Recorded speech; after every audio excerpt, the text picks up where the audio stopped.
Hot take. I think that bridge players are valuing their jacks way too much and not pitching them often enough. So on this hand, we were defending for hearts and partner led the king of diamonds asking for count. On this, I played the 5 and declare played the 7. So what do you think the count is? So partner felt that he couldn't read my count signal and instead of cashing out, he decided to switch to a spade, which thankfully didn't cost, but honestly it could have costed if South had, for example, king double turn spade, then they'll be able to pitch a diamond on the spade and the contract will have made. I mean, here it makes if they finesse it, but let's just say they won't finesse it. So partner said that actually he wanted to cash out, but also he was scared of like cashing the ace of clubs, cause like if he cashed out, then it's kind of like telling declare that, oh, he might have the jack of hearts and he's just waiting for one more trick. So he didn't want to do that, which is why he switched to a spade. But I was telling him that actually, like even if he doesn't cash the ace of clubs, then minimally he should cash the king of diamonds because I either have 2 or 4 card diamonds. To which he replied that actually he couldn't read my 5 of diamonds.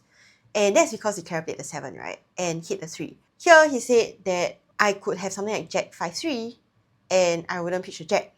To which I was pretty stunned and I said that I would definitely have pitched a jack. And I've done that before. I'll show you another hand later on. The reason being that there is no layout where the jack matters.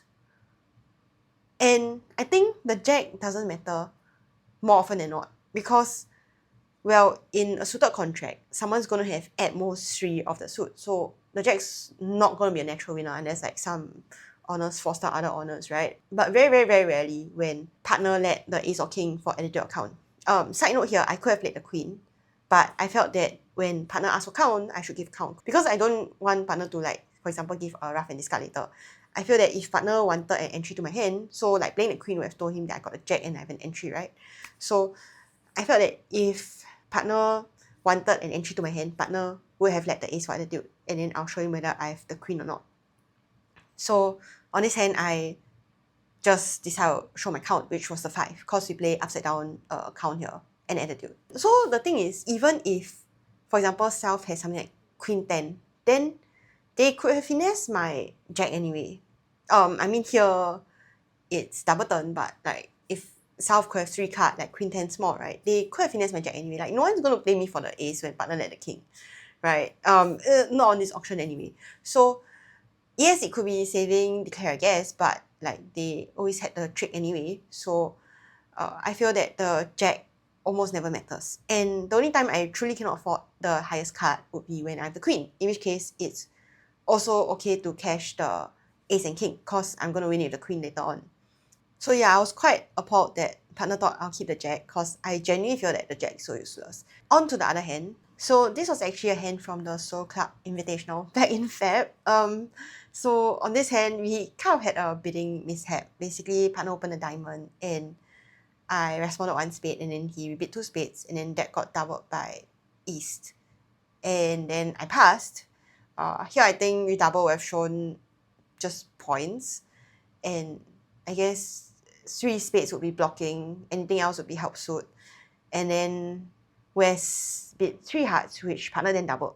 And here, I felt that the double should be penalty, but I was looking at my King 3 card and that didn't seem very likely. So I thought that maybe, you know, West had something like 4-3, 4-2, and really didn't want to pass or couldn't beat anything. I guess they can't have 3-3 in hearts and clubs because if not, they might have it 2 trump scrambling. So I think that if that 4-3, 4-2, then this is a plausible auction.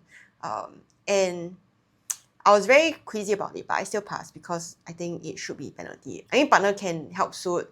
We already agreed on our trump suit, and my range is very limited. Like between 6 to 9 is, I mean, it's on the lower end of 6 to 9. So like, I don't know what more you want from my hand. So I passed anyway because, I mean, I think all my points are outside of spades anyway. So like whatever.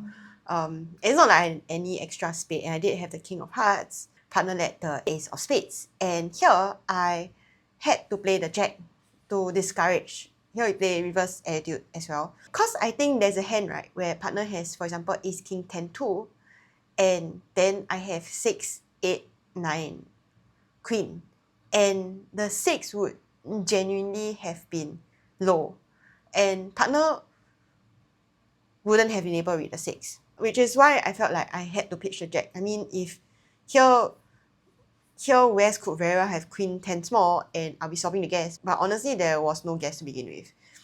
Yeah, so, and I guess here it's less disastrous to not pitch the 6, because in this particular case partner would have figured it out, because I can't possibly have like 6 9 jack queen, but that's because partner so happens to have the 8 of spades. If partner had the 2 instead, then there's no way partner could have figured out. And this is what you should be thinking of at the table. Like, I feel like a lot of times people automatically just pitch second highest when they can afford something higher.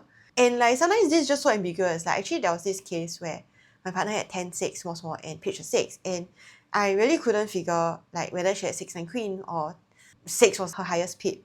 And I actually made a video about it. I'll link it somewhere here. So yeah, I think that I guess we should make it more of a habit to really be thinking like, can partner read this signal? Like, just because it's your second highest doesn't mean that partner knows it's high. Like a lot of times partner can't actually read the signal. And from your own point of view, right, when partner pitches something, then you know that that's kind of the highest they can afford, and then you can trust that signal as well. So I think it's very, very important to like pitch the lowest or the highest, so that one, it's easier to read, and two, like there are negative influences. For example, like just now, like the first hand, if I played the 5, then I played the 5, then it's either I have 2 or 4, or I had queen 5 3. So it was always going to be safe to catch out the king of diamonds anyway. So yeah, hope you took something away from these examples, and I guess really develop like the habit of really thinking like what signal you can afford, so that your defense can be more precise in the future. Okay, that's all. Hope you enjoyed this. See you next time. Bye.